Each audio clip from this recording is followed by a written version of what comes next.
Any day, Jeremy. Any day, Jeremy. We're recording.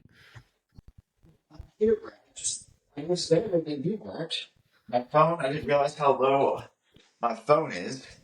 So I've got to charge it while we're potting. So This is great for the. is it recording right now? It's recording. We're 37 seconds in. That's because you're Brett. Hold on. Any day, Jeremy. I got a plug in my dude. Oh boy. Hey, my dude's plugged in. I think I'm ready to go now that my dude is plugged in. Hey, Jeremy. Hey, Brad. Why don't we welcome everybody to the Briggity the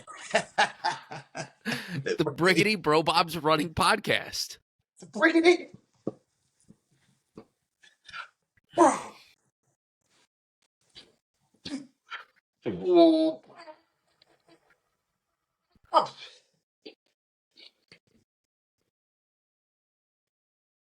I'm out of breath. Woo. Oh, that was hard. Woo. You realize for all of our podcast listeners, which outweighs YouTube, probably I would dare say 100 to 1. Oh, maybe really? 50 to 1. Maybe it's Really? 5 to 1. Whatever it is, it's grossly more than the views that we get on YouTube. You spend all of this time and energy just gassing yourself to make an intro that the majority of the viewers or auditory listeners get no appreciation for other than hearing you huff and puff. Now, are you saying I'm a Hufflepuff? You huff and puff a lot for what reason? No one knows. To welcome the people to the Briggity.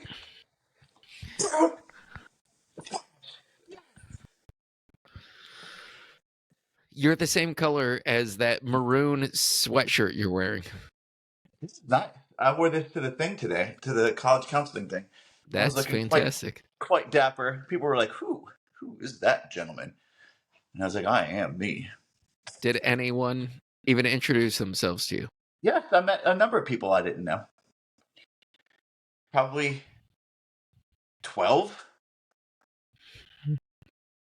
It's more than our last. That's more than our last YouTube video. No. Yep. No. Jeremy, we are. How far away are we from our next race? You are counting it down. Just over 6 weeks? I don't even think about it, to be honest. Just over 6 weeks? Is that right?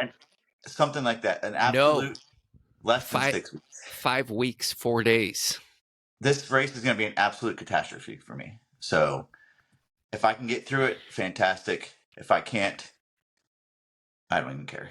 I might just walk the whole thing. Where are you going to stay in DC? Are you ever going to book a room or what? Brad, I'm glad you asked. Somebody said that they were going to look into it and let me know. I've been asking for a month, if not longer. And, I don't whatever way it needs to work is what it's going to be. So I just need to know. What are we doing, Brad? What are we doing? Well, we're going to DC to run the Rock and Roll Half Marathon. Yep. DC, baby. So any of you guys want to come and meet us in real life? Do you think there's any hills there? Oh, yeah. Really? Big time. Is the Marine Corps hilly? The Marine Corps? Yeah. Corps Marathon? Is it hilly?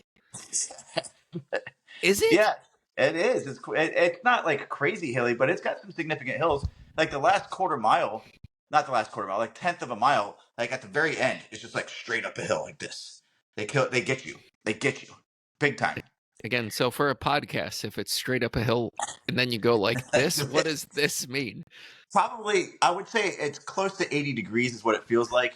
Like just going up a hill that's really? 80 degree. Yeah.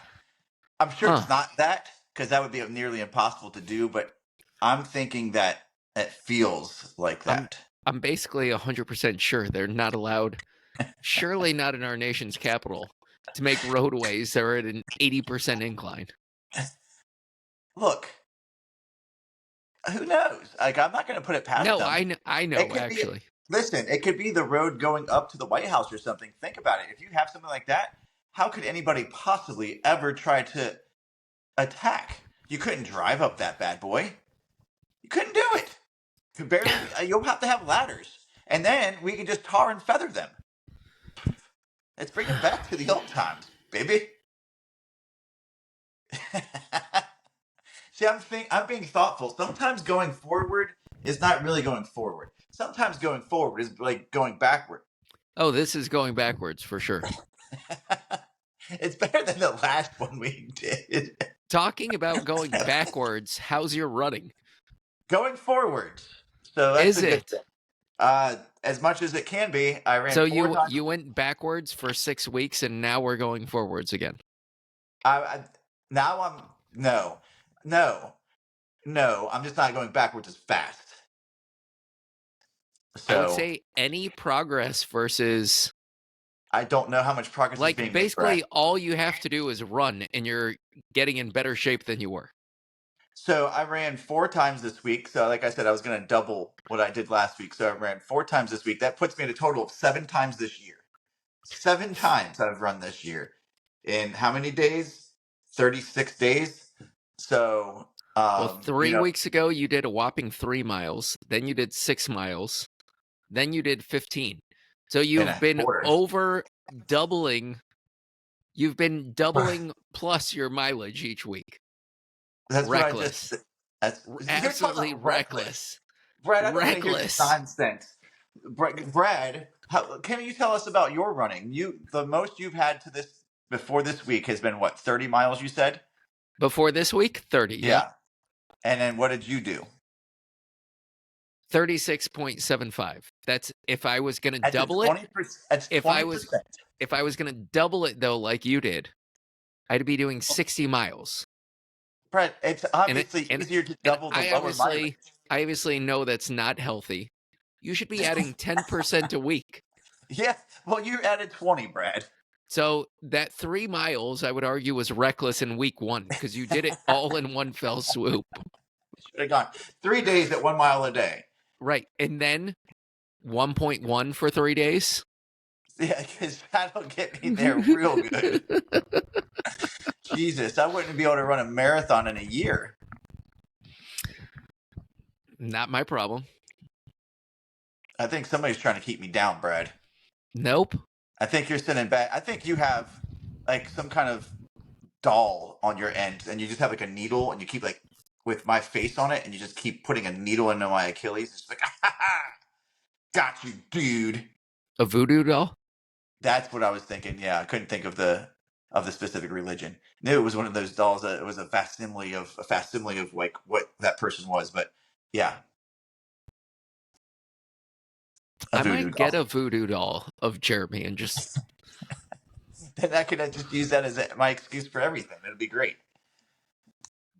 everything bad luck in your life would be attributed Like to that I get voodoo fired from doll. my job. Oh, That was voodoo Brad. doll. That was Brad. Damn Brad. How would you get somebody fired with a voodoo doll? Like, You make me go and smack a kid or something. I understand inflicting pain to it.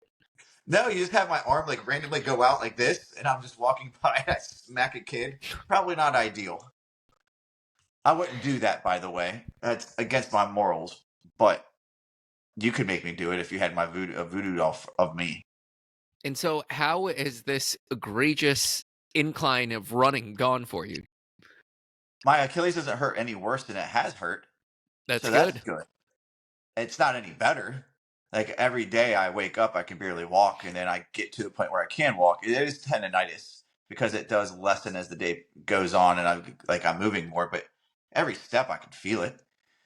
So I guess I just have to deal with it. Maybe if I get the Super Comp Elite Trainer 43921s, they might help. Yep. See? Maybe. I'm not shelling out for them. Maybe when we get closer to the marathon, Then what?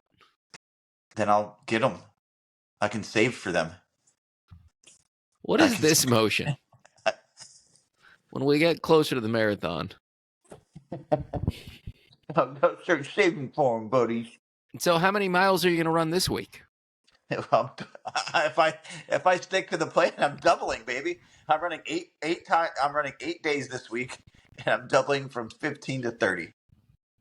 Wow. 8 days this week. I mean, if I stick with the plan, I have to double everything I've done. So 8 days this week, 15 to 30. No, so I think I'm going to go 5 days, and I think I'd like to hit closer to 20. So That'd be good. It would be 4 miles a day, which I don't think is excessive. Long run? Yes, the long run. So that's an average of 5 miles a day. I'm not saying I'm going to run for 4 miles a day. I'm not saying I'm going to run 4 miles every day. Like tomorrow, I plan on running 30 minutes. So that's only going to be 3.5. What are you doing with your what are you doing with your microphone, you weirdo? I don't know. I didn't even notice I was doing that.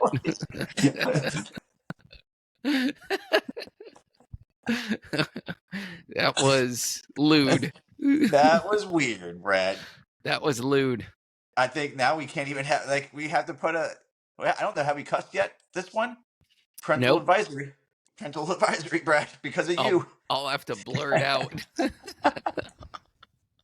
The handling of the microphone is just blurred. So I'm thinking about getting a microphone, Brad. And you're gonna plug it into your phone? Yeah, they have those for that. Okay, great. So I can just and now it's a microphone. I don't know that the sound is even better. I just feel way more professional. Like I feel like a podcaster under this. No, see, Katie says every time she listens to me listening to us, that I sound like I've got a lisp. So you don't? No, I don't have a lisp. Seriously? No, I don't have a lisp. Uh-huh. Do I have a lisp? Seems like it. Am I lispy? So, Jeremy. Bradford. Let's talk about it. Let's talk about the U.S. Olympic marathon trials. Okay, I was wondering if you were talking about something else. We could talk about any number of things, but yes. The U.S. Olympic marathon trials. Pretty cool. So did you watch it at all? I didn't watch the entirety of it, but I did watch recaps of both races. Pretty cool stuff was going on out there. It was hot. Stupid Florida. It looked warm. I think it was more than just looking warm. It looked warm. Yeah. And Florida's dumb. I'm sorry. I know you're from there. I know your mom still lives that. Florida's just dumb. Florida, we can sell it back to wherever we France. Let's get rid of it. Why wouldn't we give it back to Native Americans? Like the Seminole Indian tribe, it's up to them. So you have to reverse engineer it. So from whomever it is that we bought it, you give back to them, and then they have to make the decision because ultimately, like it's like a return at like a Walmart. So if they wanted, you'd have to send it back to Walmart, and then Walmart in turn would have to give it back to the original occupants, or in this case, the Native Americans. The indigenous people. Yeah. Interesting. Sorry. Apologies. I'm an idiot.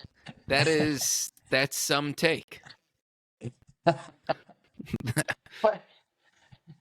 I mean, true. I guess we could, but would they want it? Is the thing. I'm honestly a bit surprised we're still talking about it. Brad, can I say I really like your sweater today? Thank you. Pretty nice. Yeah. You look pretty I went to a couple of Levi's basketball games and I wore this for like twice. Yeah. And then another time I wore, it was like a Western themed golf shirt. No, it was a sweatshirt. I think I may have worn it on the podcast before. It's a good sweatshirt.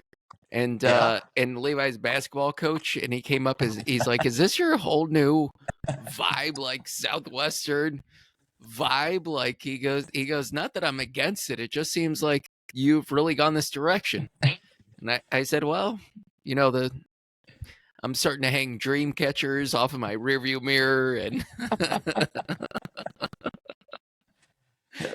You have spear horns on the front of your car.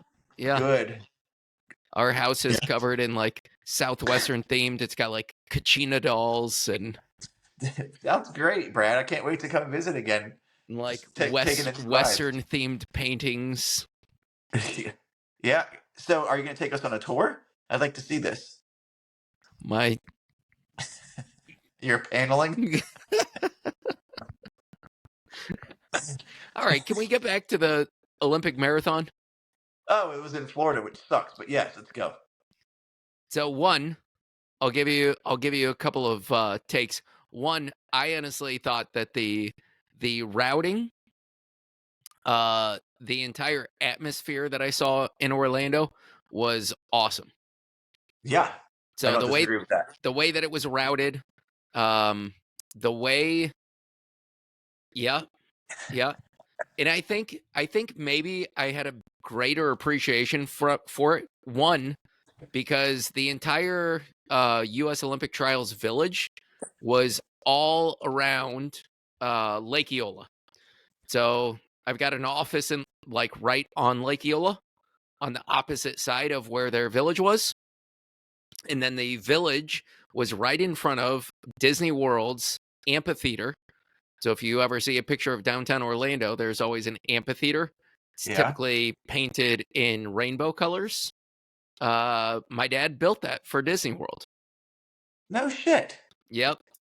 That's pretty cool, man. So everywhere that they went, like I know every street, just like by buildings that they were going around. So I think I had a greater sense of appreciation for what happened.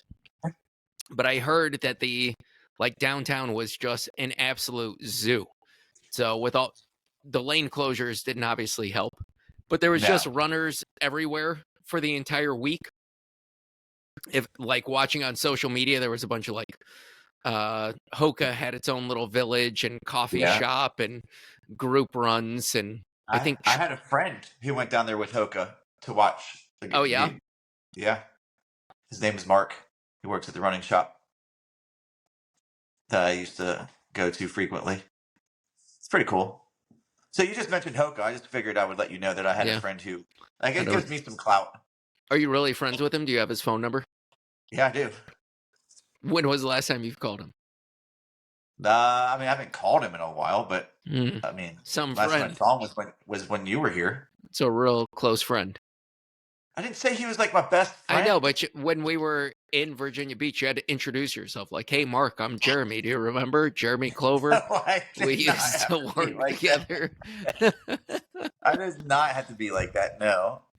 So he got to go down there on Hoka, like with Hoka. I don't know if it was on their dime, but I'm sure it was. I'm sure they just picked up the tab or whatever. So I saw some cool tracksmith stuff that was going on there. And then the entire race was put on by Track Shack, which is where I used to do all of my shoe shopping when I was in middle school and high school for running shoes. Track Shack. Right on Mills Avenue. Pretty cool. That's a cool name for a running shop. Track Shack. It rhymes. Did you used to say just going to the shack? No, it's always Track Shack. I don't know. I would shorten it. Going to the shack. So men started before the women. Was it 10 minutes? It was, yeah. I like the lead up. I thought was cool with everything that was happening on social media, etc. And then happened to be out for my Saturday long run, but the men kicked off. I don't know if you had any takeaways from the men's race. We'll start with the men's race and then get into the women's race. Yeah. So I thought it was pretty cool to see Connor Mance and his dude do it. Who's his dude? I didn't know he brought a dude with him. What's his last name? Young? Clayton Young, yeah. Yeah, Clayton Young. Like training partners. That's got to be pretty cool to have. Like, that would be like you and me being able to put together any kind of semblance of anything. Like, they were college teammates. Clayton Young was older than Mance. Yeah. So he was the upperclassman. Both They NCAA champions. Yep. So, but weird enough, uh, Connor Mance never won cross country, but never won any track titles. I just think he's just like a strength monster. I don't know how much speed he necessarily has. I just think he's just got strength out So of let's get body. right to the finish. Did Clayton Young just let him win? I think based on what I saw, it looks like he just kind of was like, "There you go, bud." Like, I wonder if they had to like come to like some kind of understanding, because I think first place got like $70,000 and second place got less than that, like 50,000 or something along those lines. Wonder if they were like, "Look, I don't think it has let's just anything to split." do with the prize money. I think it all has to do with sponsorship money. Yeah, I just think no. I think it's all prize money. So you think he's just letting him win over $20,000? No, I think they're going to split it. I think he's like, okay, So you get 20. you think that Connor Mance didn't get some huge endorsement bonus from Nike for Oh, winning the probably. US Olympics? Yeah, but they're going to split the like prize money for the race. Right? No, I don't think so. I'm pretty sure. I actually I talked to them, and he was like, "Yeah, your guess is spot on." Like, it was, we were gonna, if we went 1-2, we were gonna cross this, like, with hands, but then the money that Connor was gonna get because of from Nike for winning the trials But is you just just said it was the astronomical. prize money. The prize money, yes, but the Connor man says he's gonna take care of his butt. He's gonna be like, "All right, let's go to dinner. It's all me tonight." Stuff like that. So one in the Falmouth 10 mile, I believe it is. Mance let Clayton Young win that. Oh, Why so are you you doing think that? Is that your shocked face? Like possibly? I that's don't the think that. face you would make if you walked in a restroom that wasn't locked and you saw somebody mid-wipe. Dude, speaking of, at the first rock and roll marathon, half marathon I did in Virginia Beach when it was still here, I went to a big concert. Like, afterward, I got VIP tickets, and I went to the porta potty and I opened it up, and I guess the person didn't lock it, and they were they were pooping. I felt so bad. I was like, and I didn't shut it very quickly because it was just weird. Oh, sorry. And I closed it. It's probably like 5 seconds. Felt bad. And then obviously it locked. But anyway. Are you done with your poopy story time? You know what's wrong with me right now. Yeah, I'm done. Oh man, I'm And crying. I honestly don't think it's that embarrassing to watch, like to see somebody poop on accident. No, but this is in front of 20,000 people. I know, but candidly, the only embarrassing part of pooping is the act of wiping. I mean, yeah. Like Yeah. the act of pooping is not embarrassing; it's the act of wiping. And then there's like levels of just humiliation amongst the wiping. So like once it's the whole lean over is just embarrassing unto itself. Like that's the most vile part I of think you pooping. put a lot of effort and thought into this. Well, just think of it. Like go to the bathroom this evening or tomorrow morning, Okay. and then think about when would be the absolute most humiliating time for somebody to walk in. And it would surely be the one time it would be the reach over and then the look. It'd be the look to see, like, am I done wiping? Yeah. But the Oh, thing is, Brendan, Jeremy, I just looked over. This was the other one that I was wearing that he's like, sis, you're a whole new vibe. so I was thinking, I poop differently.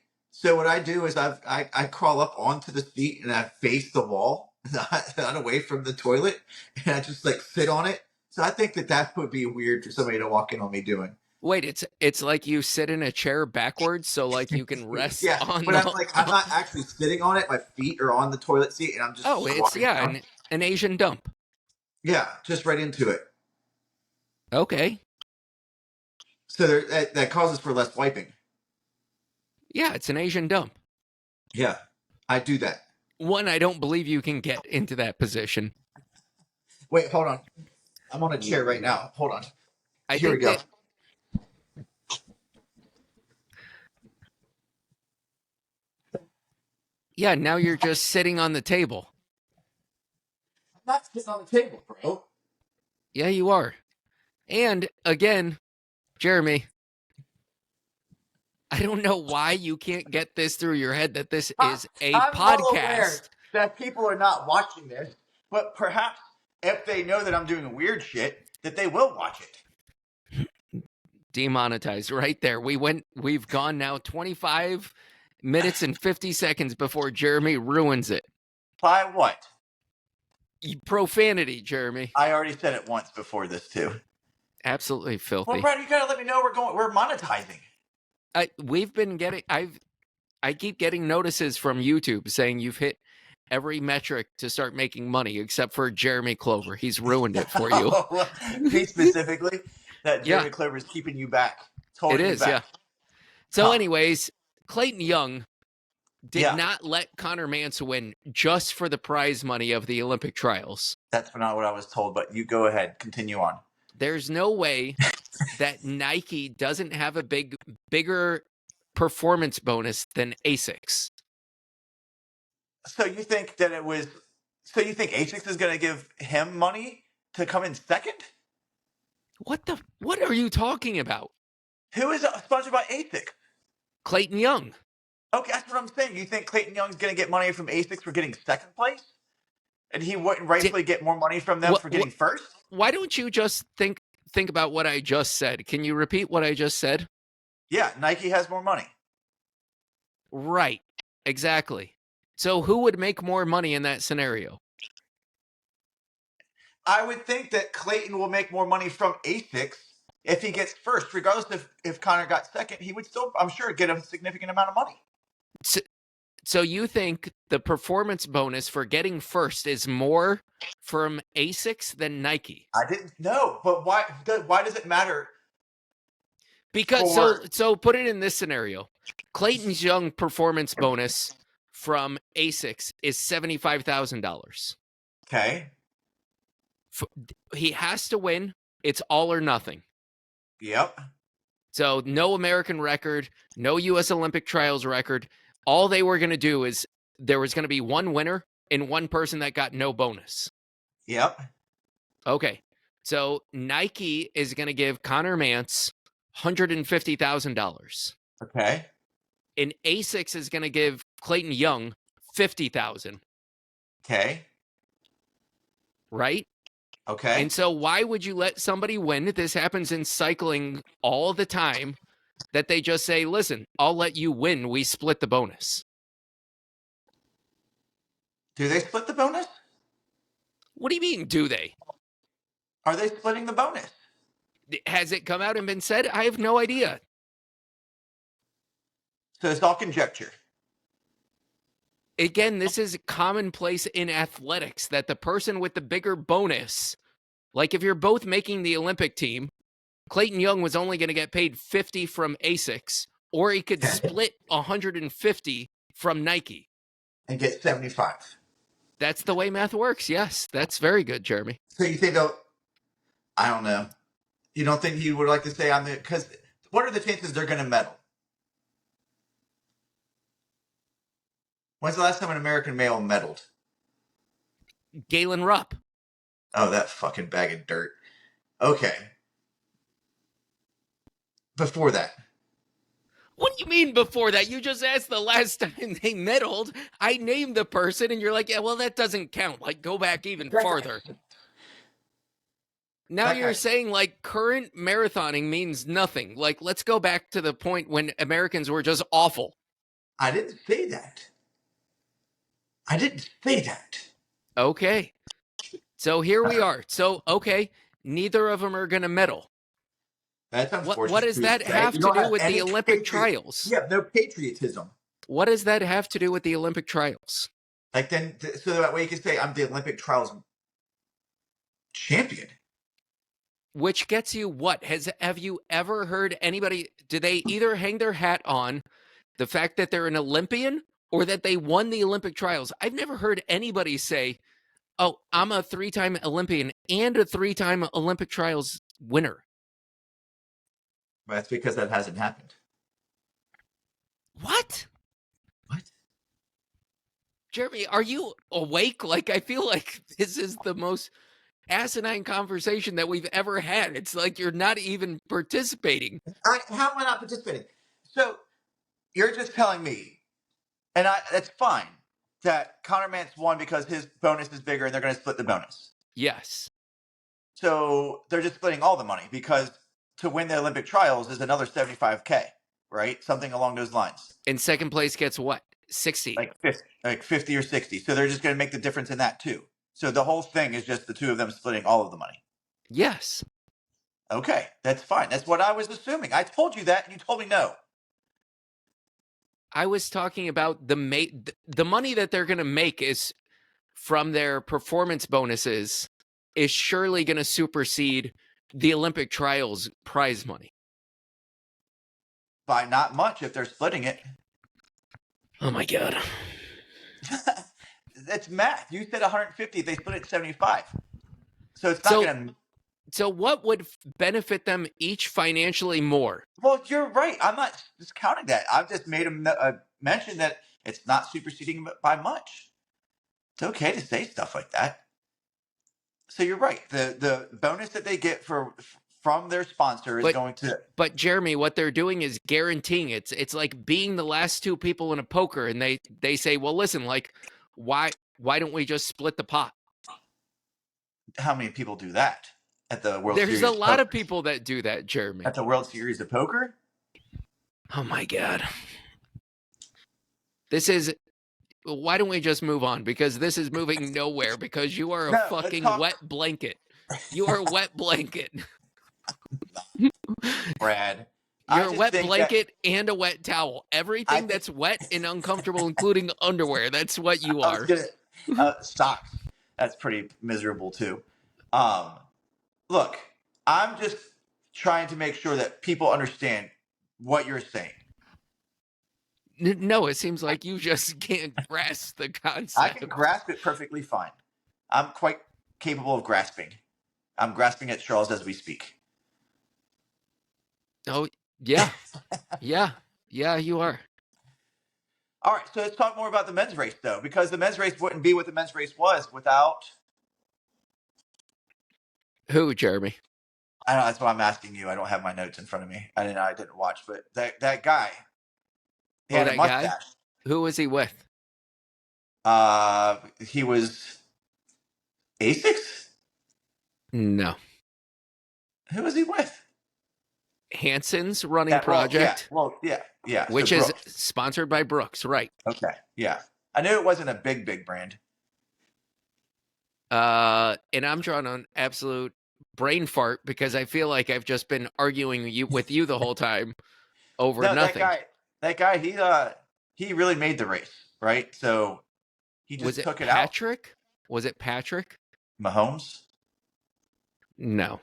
So Patrick the Starfish? Zach Panning. You were way off. Well, Patrick and Panning is actually pretty damn close. So I won. Samsonite. That's what you're like right now. Zach Panning made the entire race. He did. He threw in a major surge and just kept it going. Like, well, I think it was from mile 5. He just pretty much started obliterating the field.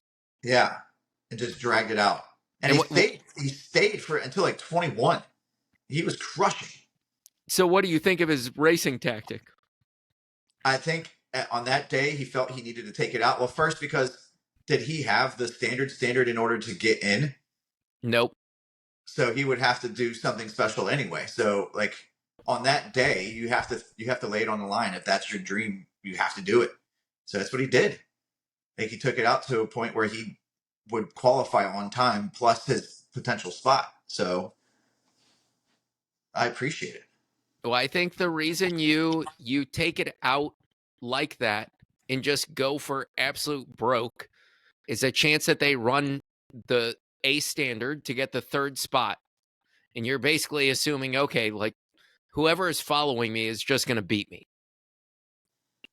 Yeah. But you never, like in a race, like as long as the marathon, you just never know. You just never know what can happen. People were dropping like flies. Yeah. There's one. There's one. Because it was so warm and so hot. Warm and disgusting. Humid. Okay. But so speaking of, like, what was the guy? What the hat guy? The hat guy. Wow. Let's talk about that guy. I mean, you've really invested a lot into this episode. I mean, know. when people come prepared, good things happen. You weren't prepared. Well, one, I watched the race. Brett, I couldn't watch it. You could have watched a replay. I watched the highlights. I watched an hour's worth of highlights. That's not which one is that? Armless Palmer. Huh. So Clayton Young, who finished second. Yes. He had hats. Thanks, Jeremy. Yes, he had hats. You're welcome. He had multiple hats that he was then wearing and discarding. That's what happens when you add an S to the back of hat. It makes it plural. Plural, so there's multiple. There's more than one. Yes. And so he was taking his Asics hat, putting him on, and then tossing him off. That sounded really foul, Brad. Why? Tossing it off. Oh, my God. And so he said in a post-race interview in front of the amphitheater that my dad built. They were asking about all of his hats because he was saying anybody that found his discarded hats, reach out to him, send him a DM on it on social media, and he'll I don't know what he did for them, sign the hat or who knows.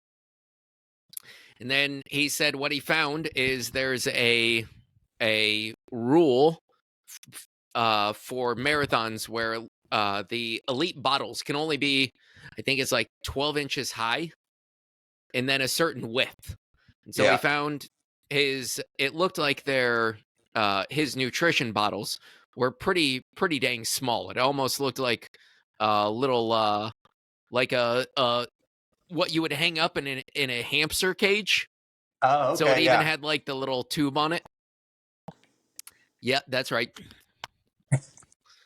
Yep. And so he found that he could fit that into an aluminum bottle, then put water in there, then put the hat that he was wearing on top of his nutrition bottle in the aluminum bottle, in the water, put a top on, freeze them.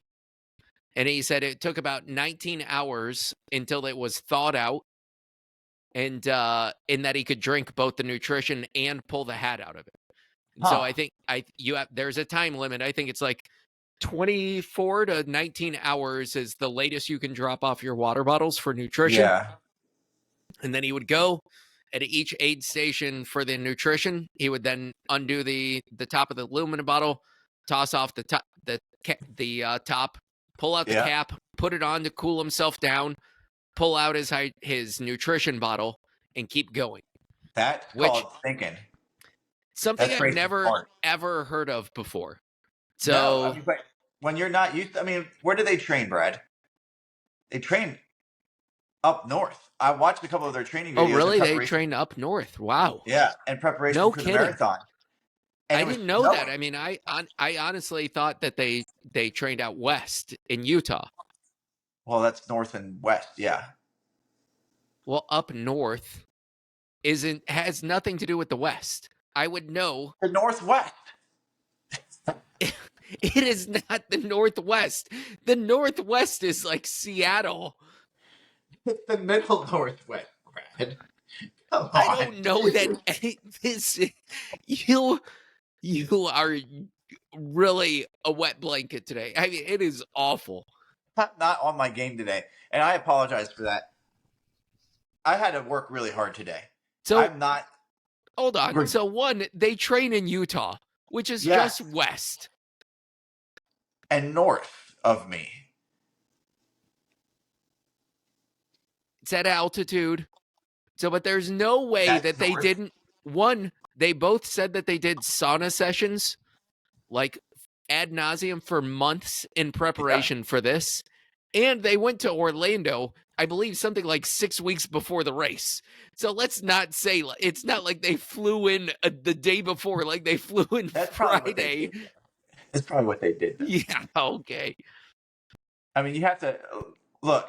You bring the cold with you, so you're like the water bottle. We You we are we are taking way too much time on the top two runners. I mean, this has become outrageous what you've done to this podcast today. I mean, anyway, so so look, it was cool to see that's being thoughtful. Is all I'm trying to say. I'm not sure thoughtful. Creative, maybe? Thoughtful was him letting Connor Mance win. That Well, was thoughtful. but was it? You just said that it was only thoughtful in regards to the monetary situation that they're about to embark on. So They're going to embark on this monetary journey. this journey of through they're about to be billionaires because of this. When they go and win Okay. the Olympic marathon gold medal. Oh my God. Enough already.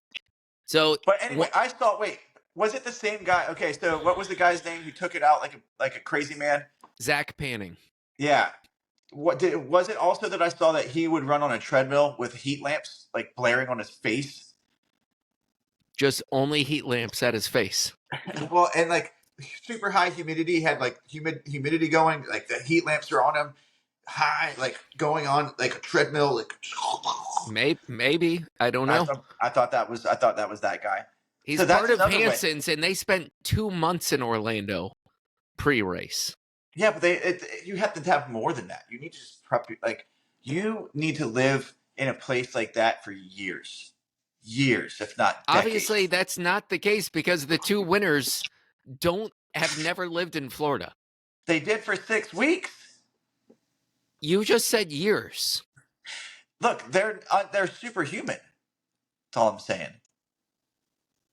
There was almost next to no people from Florida in the race. It's because Florida sucks. But so talking about Panning, that was pretty cool though. And then he just blew up, running 5:30s, 5:40s last miles. So one, when he fell off of the lead, Connor Mance came around and you could see him talking to him and telling him to tuck behind him and Clayton Young, saying, like they admitted so after the race that they were telling him just like tuck in and hang on for as long as you can. Like you got us to here. You broke this apart. We'll do everything possible to get you to the finish line. And it was really weird because you saw them actually like wave Zach Panning into place. And then Zach Panning just stayed on the complete opposite side of the road. I think once you're physically and mentally broken, like, I don't know. I know I've gotten to a part where I've just been done. And there was just not. I knew there was no coming back. It wasn't. He still had 5 miles left. Like that's a long time to try to just latch on and hang on. So I think at that point you just kind of. But why wouldn't you try to latch on at all? I think you start to just kind of feel sorry for yourself a little bit. I mean, that might be a part of it. I know that feeling well. Like you still feel sorry for yourself and don't want anybody's help. And you're just like, whatever, dude. I'm just gonna suck it up for the last 5 miles. Just suck. I didn't get that impression at all from his post-race conference. Well, you are not him, like I am. He and I are very similar mentality-wise, I believe. I honestly feel like you're going out of your way to sabotage this podcast. I'm not trying to sabotage. You've become a Bobcast saboteur. Bobcast saboteur. No, I'm sorry. I'm not trying to sabotage anything. I think today was just really stressful, and I apologize. Okay. I think you need to apologize to our listeners. I apologize, listeners. I had a hard day. I'm not like an extrovert, and I had to be really extroverted today. So, yeah. I mean, it takes a lot out of you to go and do stuff like that. It's like a performance I had to do for like 6 hours. So did you just act like our intro for 6 hours? It was crazy. Hi, I'm Jeremy. Rumper. They're trying to shake your hand like this. No, but to be on top of your game to people who have more experience than you, and I always feel under just like a lesser person than they are, regardless of if I've been doing it for 15 years or 4 years, like I have 3 years, like I have been. So it was fine. It was just a lot. So I apologize. Part of it is me being tired from being like this. Part of it is that I didn't run today, probably. So let's get back into. It was quite creative that Clayton Young used this. Before the race, I see a lot of people using ice vest, including your favorite Galen Rupp, to pre-cool their body before the race. So but to do that in the race, I thought was cool. And then Zach Panning, what did he finish? I think he finished top 10 still. Yeah, I mean, he definitely faded strong, but they were so far into the race. There weren't that many people who were that close. So, and it seems like it's pretty good. One of the other things that I noticed, so Leonard Courier finished third. Yep. I'm pretty sure by the sounds of it that he's getting in. So it's either that another American has to run the 208 A standard and then he gets in, which is just a weird scenario. That's so weird. Or the world rankings that come out, the last world rankings before the Olympic trials. If America has another runner ranked somewhere in the top 60 or something, they'll get their third place. Huh. So I'm Is he still going regardless as an alternate then? Or would he not be able to do that anyway? I don't know. Because the women have 4 going. Because they don't. Spots. They have an alternate. That's what I'm saying. They've got 3 women and an alternate. Okay. So are they taking if he does not get in on his own accord, will he go as an alternate as well? Well, I assume they would still take pictures of the 4th person in the U.S. Olympic garb in case they get 3. So maybe they've got essentially 2 alternates at this point. So, or would they take the person who's the next fastest? Because no, it's all placing. Huh. That's just so weird.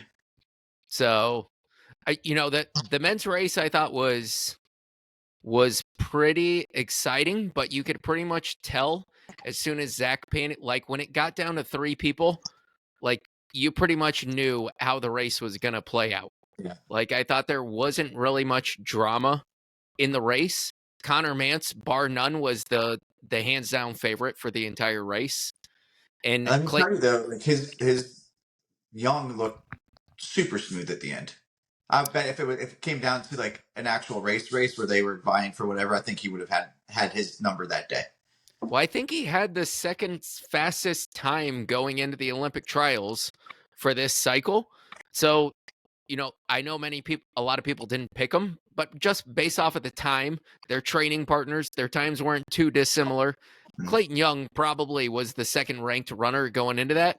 Yeah. And so the 2 of them, you pretty much knew exactly what was going to happen, that Zach Panning was going to, at some point either finish 3rd, best case scenario, or fade back into oblivion. And he didn't do either of those, but he faded back, just not into oblivion. So where did your dude finish? Who's my dude? Wet Towel himself, Galen Rupp. 16th. Okay, that's not bad for a wet towel. He should have pulled himself off that. I would say I was honestly impressed that he just didn't bag. What incentive did he have to finish this race? Not incentive. Not one incentive. So when I was watching one of the commentators was talking about that, how people, especially those who were potentially vying for a spot, not just making it onto the to the trials and using that as their race, but potentially making it onto the team. What incentive do they have to really blow it out if they know they're not going to be on the team anyway? Well, usually the best case scenario is that you aren't 20 miles deep. that you're somewhere sooner, that you realize you're not in it, drop out, save everything that you can, so that then you can go for performance bonuses. You know that you're going to be in shape in another, like 8-12 weeks time. You can go run the Tokyo Marathon. You can run, like this opens up Boston Marathon for a lot of the runners that dropped out. Or you could run an A standard to get the other guy in. You could, yes. So, like, I probably wouldn't even go for the Olympic trials qualifier. I would just I would start it, run like a 5-mile easy run, drop out, and then go find another marathon and just like crush a 2:06 and some change and get that guy in for the marathon. Yeah, that's an interesting take. Thanks. I thought it was pretty thoughtful. It was, yeah. Very similar to an Instagram post that I sent you. Well, I didn't. Which one? Well, I don't want to go over that today. Okay. I don't know if I even seen it. So, what about the women's race? Did you watch the women's race? I watched some of it. Yeah.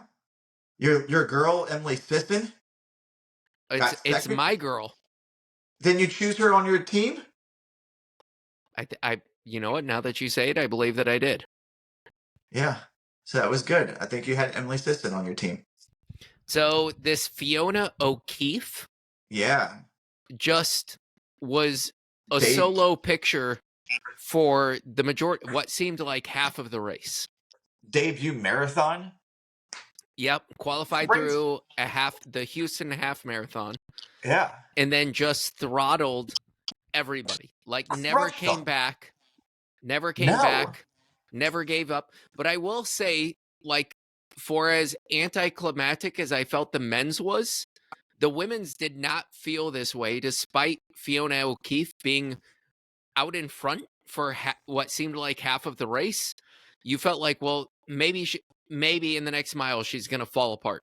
Maybe in the next mile she's going to fall apart. And she just never, ever relinquished. And she just kept getting faster. Like she like pushing at the end. Like she could have coasted and still won. I mean, for the last in fairness, she only won by 32 seconds. Yeah, but if she would have backed it off 15 seconds or 10 seconds the last 2 or 3 miles, she would have been it would have been closer, but potentially still winning it. So I don't know. She just was pushing, which was cool. They said that one of her miles was like a 5:09. Well, she was being chased by Emily Sisson. Yeah, it's true. So she never looked over her shoulder, which was probably a smart move. Emily Sisson's the American record holder. In the marathon? Yeah. Is she? Huh. It was previously Kira D'Amato. That's right. Yeah, and it was then her a lot. Yeah. And then it was broken by Emily Sisson. Like, what is it sitting at now? 6 weeks later? Do you know? I don't. Is it 2:18? Faster than 2:19, 2:18 and some change. Yeah.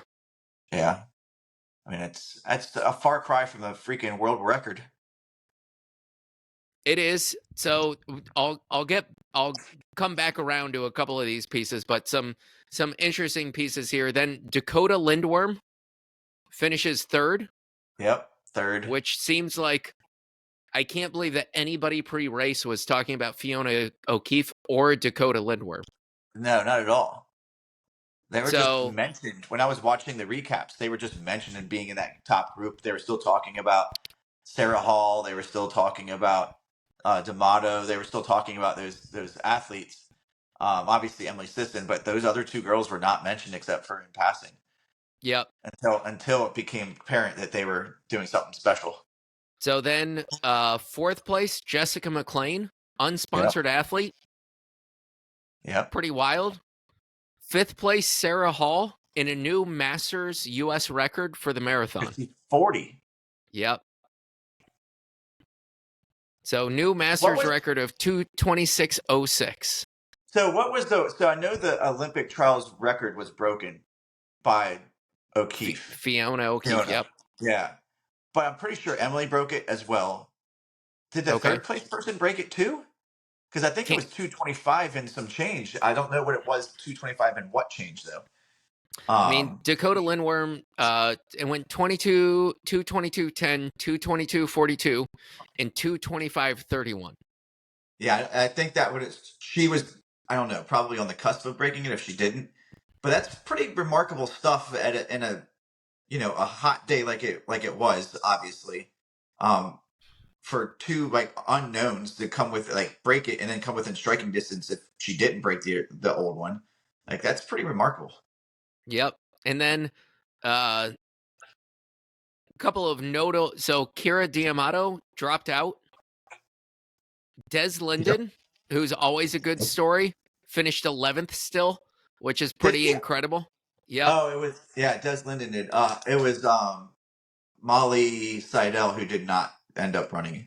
She didn't run at all. Yep. Yeah. And she was the bronze medalist and finished second in the Olympic trials the last cycle. Yeah. I just love watching her run.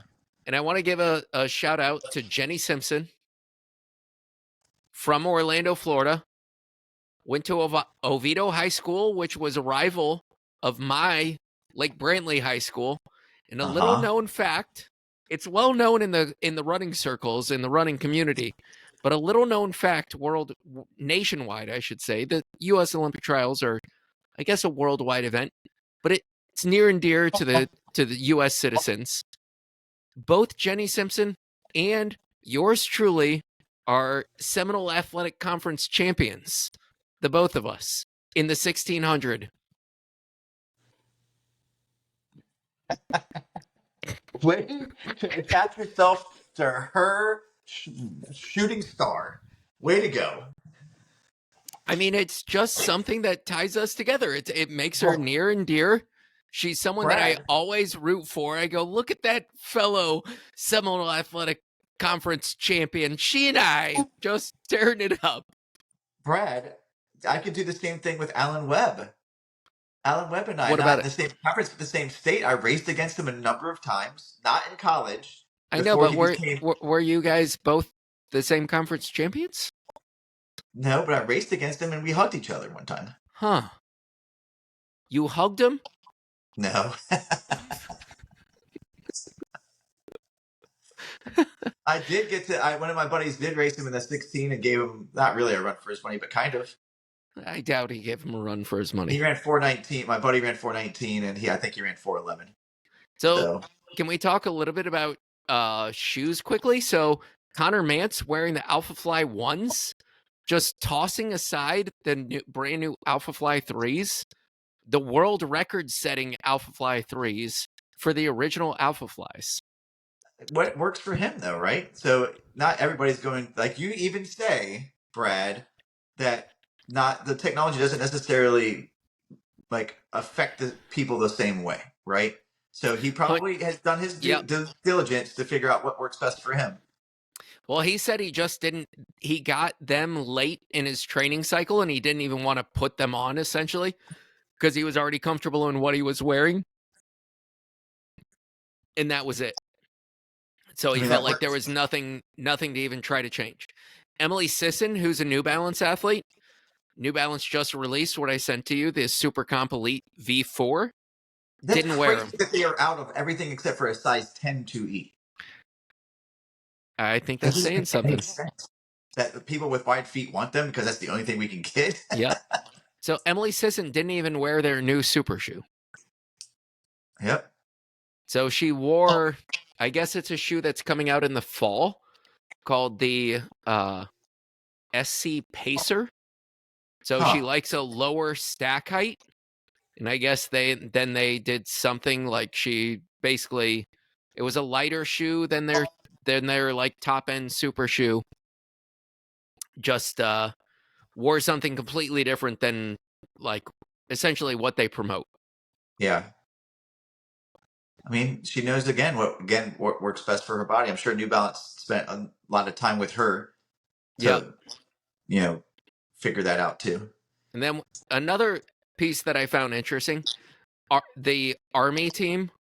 Yeah. So I think they had 4 different kits. Different colors, etc. And different sponsors. Huh. So I saw one kit with Asics branding, and obviously Asics shoes, and then the rest of them were Nike, and then they had like 4 different iterations of Nike singlets. Huh. That is a little odd. It is. Huh. I wonder why But they wouldn't just be like a cohesive unit. If you're part of like Army, then you are whatever sponsor like all of them are. well, because I assume Nike doesn't take money from any of the companies. So it's Uh-huh. just whatever the athletes like. Yeah, I guess so. So, I don't or know. it could be that there's, I don't know, would they be training in different areas? They possibly could be. You know, you're just repping the United States Army. It's not like you're necessarily like Brooks Hansen or anything where you're training from one specific facility. Right. Huh. Um, and well, O'Keefe, Puma, Well, straight up. and Dakota. Are they both? Oh, see, Yep. yeah, Puma. I know it's Puma, but I like to say Puma because I'm from Great Britain. Puma, like Jaguar. Uh-huh. Look. They obviously put something together for those ladies. Pretty cool stuff.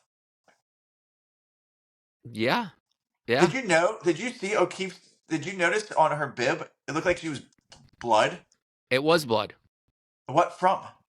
She had, I guess, in her sports bra, she had her energy gels Oh no! that was rubbing, and so Dude, that was actual blood on her bib. yeah, could you imagine? Can you imagine the shower after that? Oof.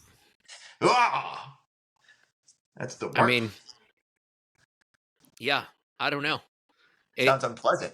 has to be uncomfortable. Yeah, I don't think that she might not do that one again.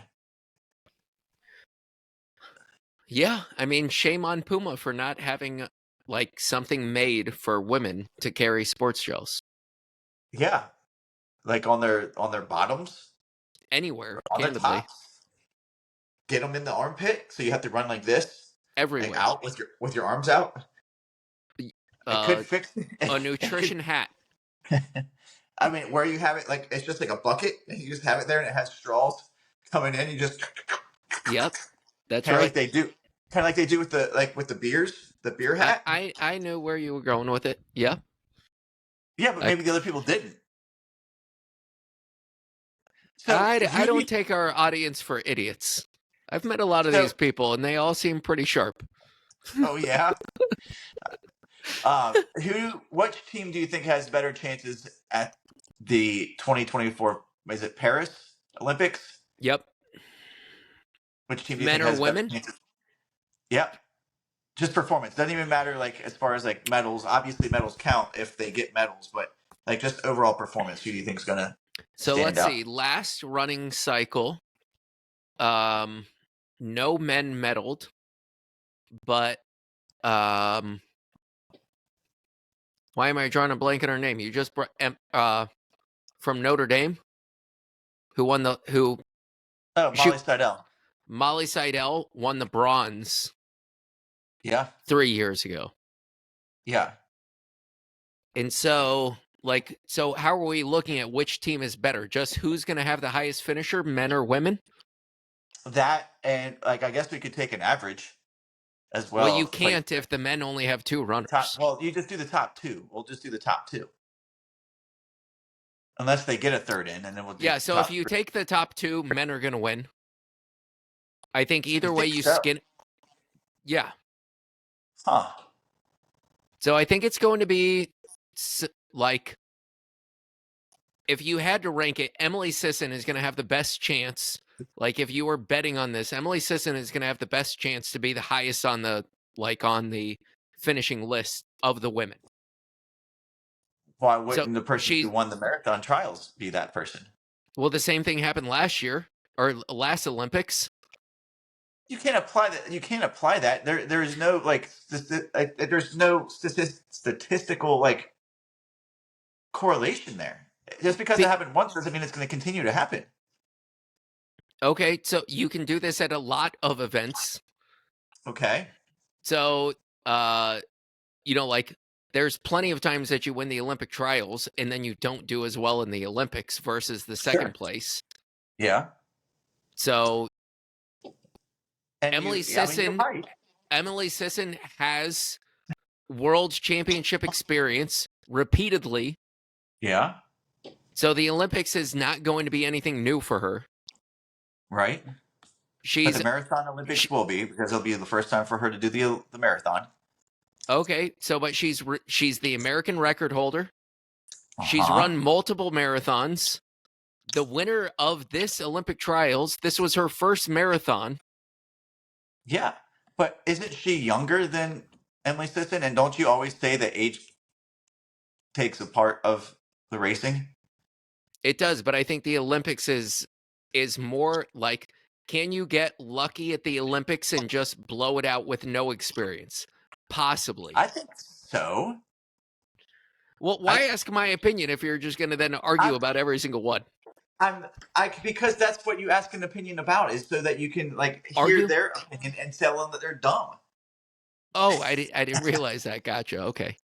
Yes, that's I'll ultimately why remember you that. ask. I'll remember that.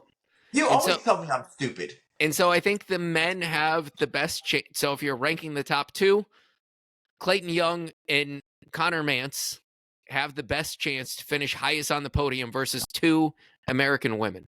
And with Okay. that, I don't think that Emily Sisson has an outside chance of even medaling, where I think Connor Mance has an outside chance of medaling. Huh.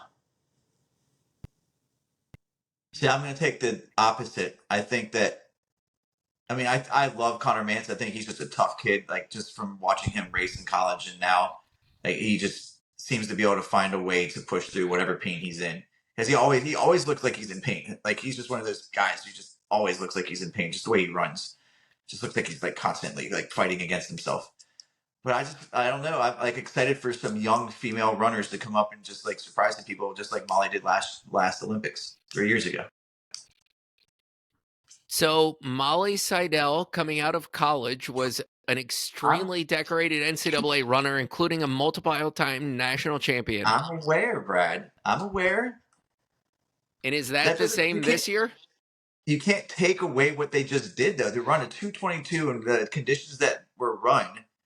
You can't take away from that. I realize it. But Fiona O'Keefe, I believe, ran at Stanford and was a multiple-time All-American, not a multiple-time national champion. But it's still good. It's not like they're coming from nothing.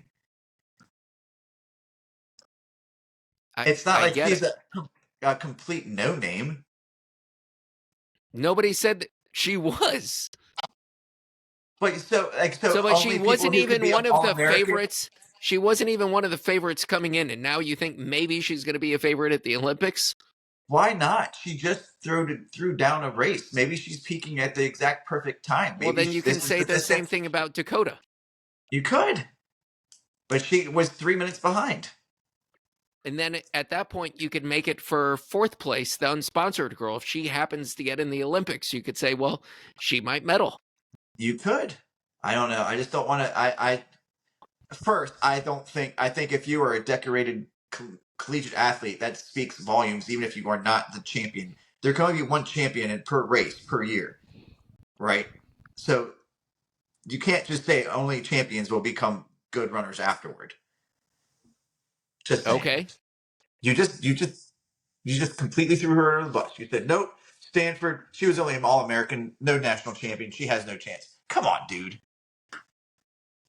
So on the men's side, both men finishing 1-2 are both national champions at the collegiate level. Right. That's right. And does that mean anything? That they're good runners.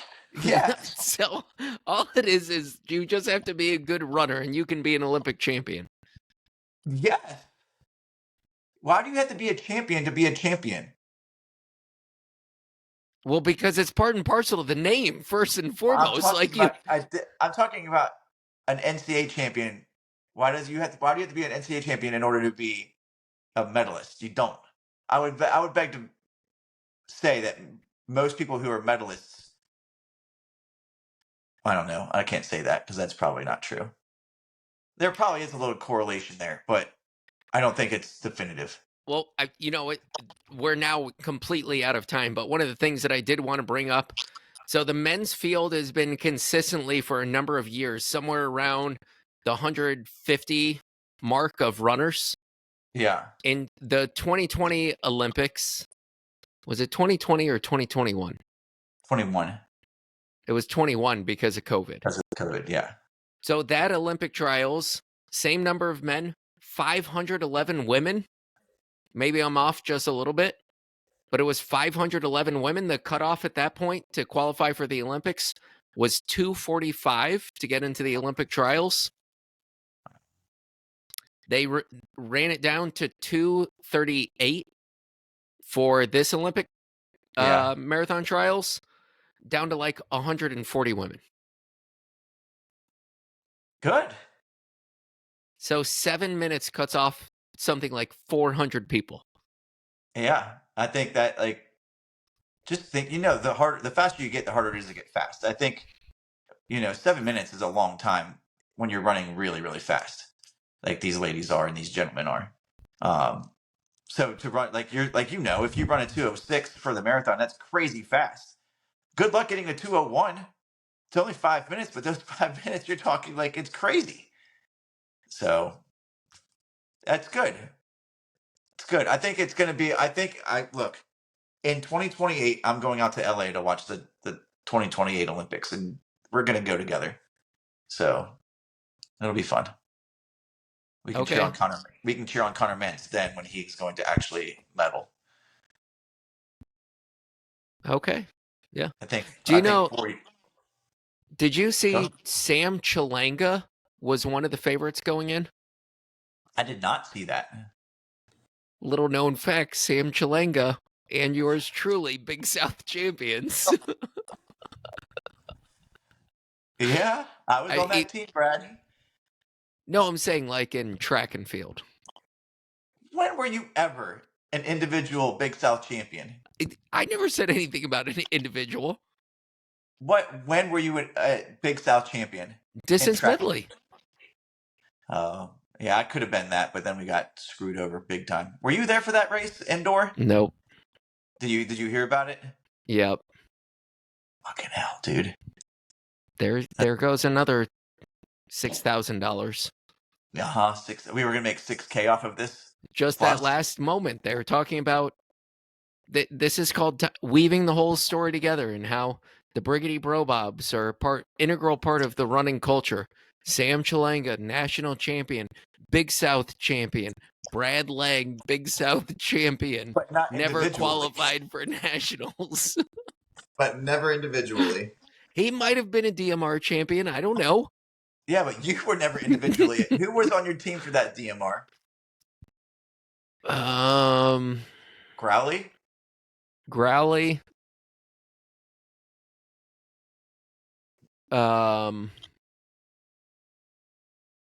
Who ran our 800? It might have been Matt Kelleher. Huh. And our 400, I believe, was Rod. Okay. When we got beat, it was me for the 800 leg. I went I don't know what it was about that day, but I was running out of my mind that day. But I only ran 600 of the 800. I was gonna say it was probably easy to your time must have been blazing fast for. I went through I went through the 600 in 124 and some change. I was rolling, and I felt awesome. I was rushing that day. Chris, I don't remember what his last name was our miler, and they ended up running an extra lap to make up for the lap that I didn't run.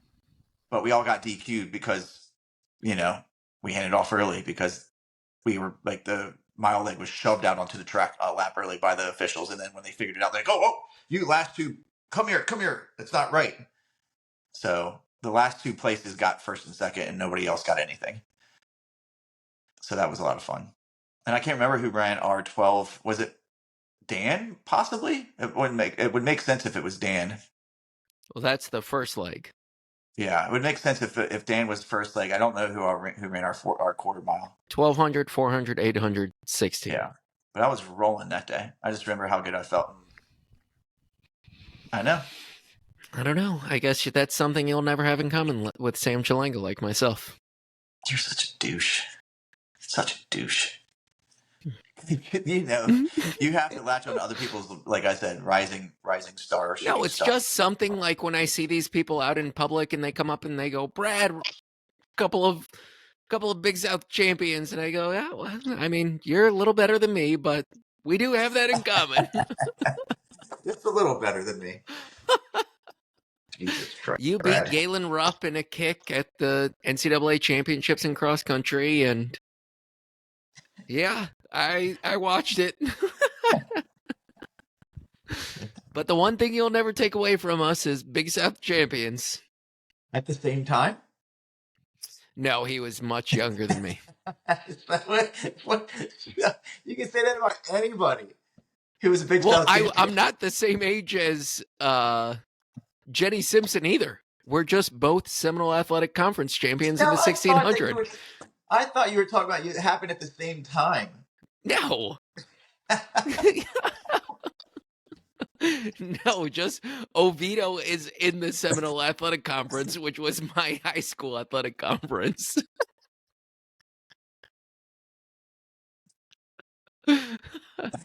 So no, but when I was older than you too? She's younger than you. Younger.